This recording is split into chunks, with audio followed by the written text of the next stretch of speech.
So I just received a notice that the community, my community, doesn't want my stepson living here in that camper. And I'm going to explain all that. Obviously, this is a vlog for off-grid living, not, hey, my stepson's living in a camper on our property. But I do have to address it because obviously it affects the channel. But I do want to talk about a follow-up to a video I made a while back. Well, actually several videos. A lot of questions came out of these videos. I thought I explained everything pretty well, but I guess not. I understand that. I guess this can be complicated. To me, it's basically second nature. I don't have any problems with it. I've been playing with DC electric, car electric, ever since I was a little kid. I wired up my car, had all kinds of lights on it and everything. Back in the 80s, that was kind of the thing to do. So to me, this isn't really a big deal. So the other day, I kind of did a little demonstration with my stuff here. I was talking about this generator. This is our new generator. It's a little Power Max, or no, I guess Power Smart, sorry.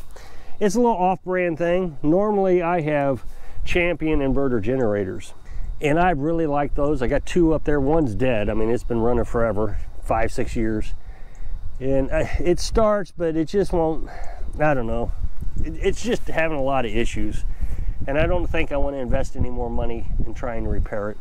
And then I got the dual fuel Champion generator. That's an inverter also. That runs the well primarily. And I thought about buying another Champion, but I thought, I don't know, do I really need to spend money, that much money on a nice generator just so I can run it in the ground again? So we bought this one for $2.99, and I'll admit it's not all that great. If you're used to a Champion or a Honda, this is not one of those. But for what I bought it for, man, I really have taken a liking to this, a lot. I mean, it's kind of like my new best friend around here. It just sips gas.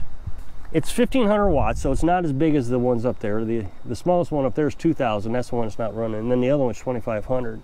This one struggles to start things up. I don't know if there's a flaw to it or if I'm not understanding how it works. It would seem to me that the step motor, which is a little motor they put on top of the carburetor, isn't adjusting fast enough, or I'm just putting too much power to it. It would seem to me it should run our little refrigerator up there, and it doesn't. I don't understand why it doesn't. It seems to me it should run the air conditioner, and it doesn't. So I don't get it. But then when I plug something into it that I know for sure what the amps are, it runs just fine. I ran both battery chargers the other day on it. Had two of them, one at 25 amps, one at 10 amps, and it ran exactly like I expected it to. I can't say there's a flaw with it. There's just something I must not be understanding with it. But regardless, I really like it. It runs the battery chargers just like I expected. Yeah, I got this little Sawzall, which I'm going to show you here in a little bit. It's 6 amps. This is 8 amps, and it ran the Sawzall just fine. So it's doing what it's supposed to do when I put actual numbers to it. When I put unknowns to it, like the refrigerator, I don't know what the startup wattage is on that. Now, they say you can buy a soft start or something. I think it's called a soft start. It's basically a condenser is what it is. The cheapest one I could find was $130, and I don't know why I'd want to do that when really I run everything off an inverter. Now, an inverter is this device right here, which I'm going to explain a little bit in more detail. But you can see that this has plugins in it, just like a house plug-in. And I'm going to explain that a little bit better also. I also have a really cool trick that I want you to hang in there for. I can show you how you can have your own generator, just like this, probably a little better than just like this, for about $100, $80 maybe. $80, let's call it $80. So I'm going to show you how to do that in a little bit. The other day I was telling you that her son needs to run an air conditioner. As I told you, this can't run it, and I don't want to buy a generator that can run it. So I'm trying to figure out how to make that work. And I figured it out. We have solar panels. Solar panels produce about 30 amps. We have 2 battery chargers. Each one of those can produce up to 25 amps. And I'm thinking that the air conditioner should only be taking 4 amps. That being said, this thing can't run it. This can run 8 amps. So there's something I don't understand. And there's not the startup thing, because the air conditioner does have a soft start on it. The way I figured out how I was going to do this is I was going to plug his air conditioner into an inverter. An inverter changes DC into AC, so car electric into house electric, or solar panel electric to house electric. DC is what your solar panels make. DC is what your car makes, so it's the same thing. So I'm going to power his air conditioner through the inverter. That being said, I've done this in the past. When a cloud comes and covers up the sun, it's all of a sudden on batteries. And the batteries start to deplete faster than what the solar panels can catch back up to. If you've got clouds for 15 minutes and the air conditioner is running on the batteries for those 15 minutes, when the cloud moves away from the sun, now the solar panels have to charge batteries back up and run the air conditioner at the same time, and there's just not enough to do it. Imagine the solar panels are running to, let's call this my battery right here. Just a box. So I got positive coming to positive, negative coming to put negative on from the solar panels. Of course, there's a charge controller in between that, but I don't want to confuse it. And then you run your battery to your inverter. So positive to positive, red to red, negative to negative, black to black. And then you plug your air conditioner into the front of it. However, we're still not getting enough electric from that because of the sun problem. So I can also, at the same time, hook up my battery charger. So imagine this is my battery again. So I got positive and negative going to the battery. The solar panels going to positive, negative. And then somebody was confused on this the last time I talked about it. How do you get the generator to turn on the battery charger? Well, you simply plug it in. When you turn the generator on, it starts producing AC electric, house electric. So the house electric is converted into DC through the battery charger. There's a lot of conversions and inversions. So now he should be able to run his air conditioner and his TV through a pure sine wave inverter. Now, this one right here is modified. Modified sine wave is dirty. It's a cheaper built, for lack of a better, I don't want to get into all the scientific terms and everything, but it's cheaper built. At least back in the day it was cheaper.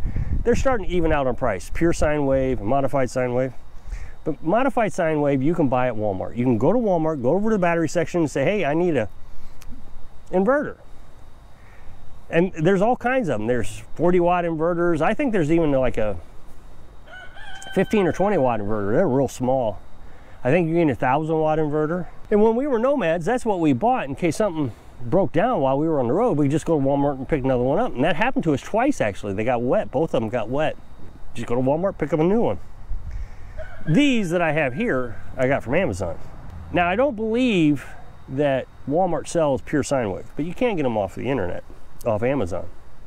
So we can't run his TV off modified sine wave because it's dirty. It's not 60 hertz. You go positive 120 volts, negative 120 volts, positive 120 volts. That's at 60 hertz. Well, when you're running unmodified, it may go up to 120 and then 0 and then negative 2 and then positive 4. It's just all over the place. So you got to have pure sine wave. So I had to buy one. So I showed it to you the other day. So I'm going to go up to the truck. I want to show you something. So I'm going to go up to the truck and I want to show you. Hey, there's Skitty. She's checking on me. She doesn't. Oh, there she is. She doesn't like me coming down here without her supervision. If I go out to the woods, she requires that I follow her back home. And she doesn't go far from the house unless I go far from the house. So I'm going to go up here to the truck and I'm going to show you how to hook this up and actually use it.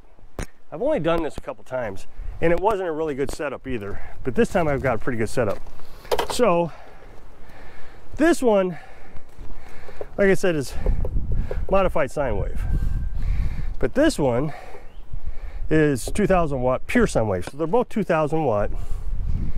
This one says 12 volt DC to 120 volt AC. So as you can see, I got my battery hooked up to the inverter.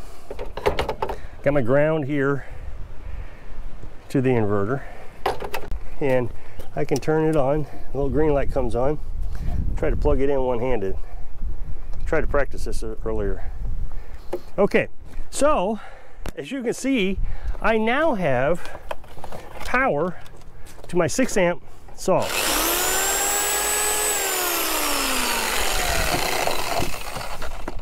Now think about this. What I just did here.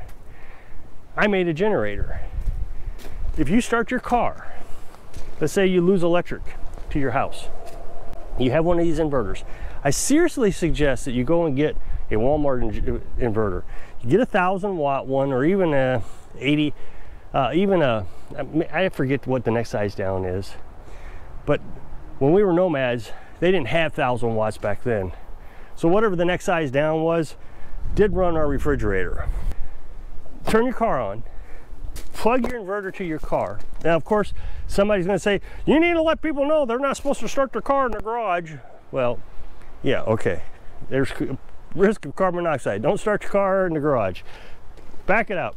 So then you run an extension cord from the inverter to the house. These get wet, I mean, instantly they will go bad. So you want to keep them from getting wet.